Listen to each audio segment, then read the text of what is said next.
La conférence sociale 2013 va s'ouvrir dans quelques jours. Elle s'ouvre dans un contexte économique et social profondément dégradé.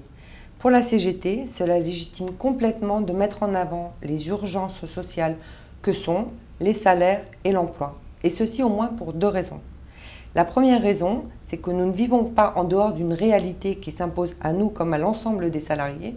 La situation du chômage, la situation de l'emploi, la situation du niveau de vie. Je rappelle qu'on assiste à la plus grosse baisse du pouvoir d'achat depuis la libération, sont des réalités qui doivent être prises en charge et qui doivent être traitées.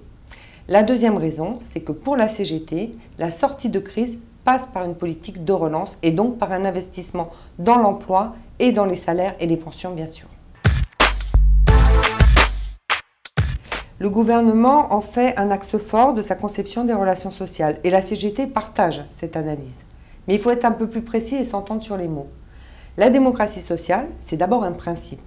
Nous, on considère que parce que les salariés sont à l'origine de la création de richesses, ils ont leur mot à dire et on doit reconnaître leur place.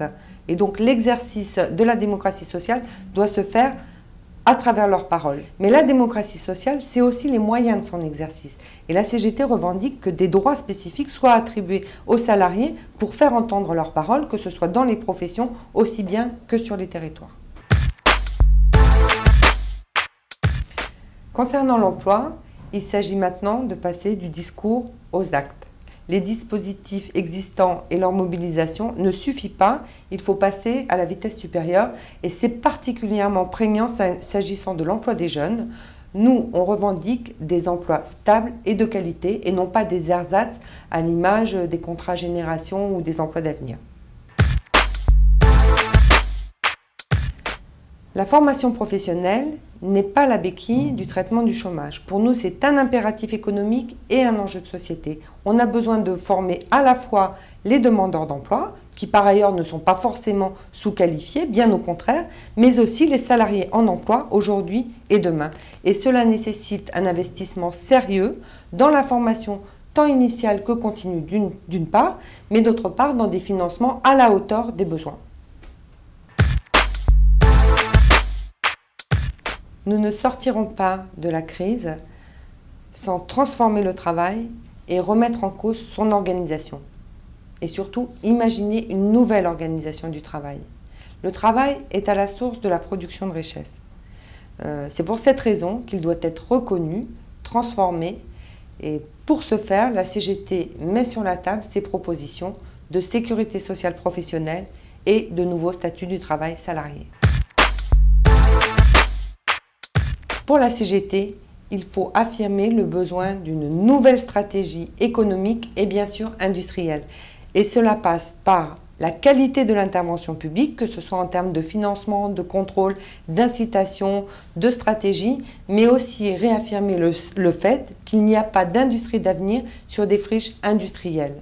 L'avenir ne se construit pas, ne se construit jamais sur les ruines du présent.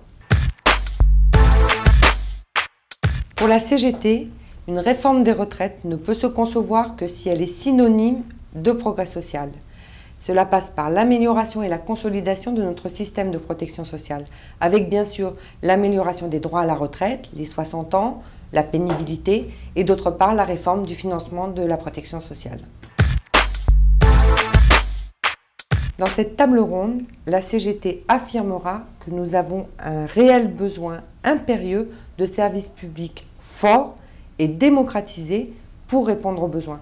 Pour la CGT, les services publics sont vecteurs de cohésion sociale, de développement économique, d'aménagement du territoire. Pour nous, il s'agit très réellement de la façon de réaliser le contrat social. Nous avons besoin d'une nouvelle stratégie européenne. Il nous faut développer un emploi de qualité au service de la relance de la croissance. Et il faut stopper l'évasion sociale, tout comme il faut stopper l'évasion fiscale. Nous le disons très fortement, la construction de l'Europe doit se faire sur la base du progrès social et non sur celle d'un dumping généralisé.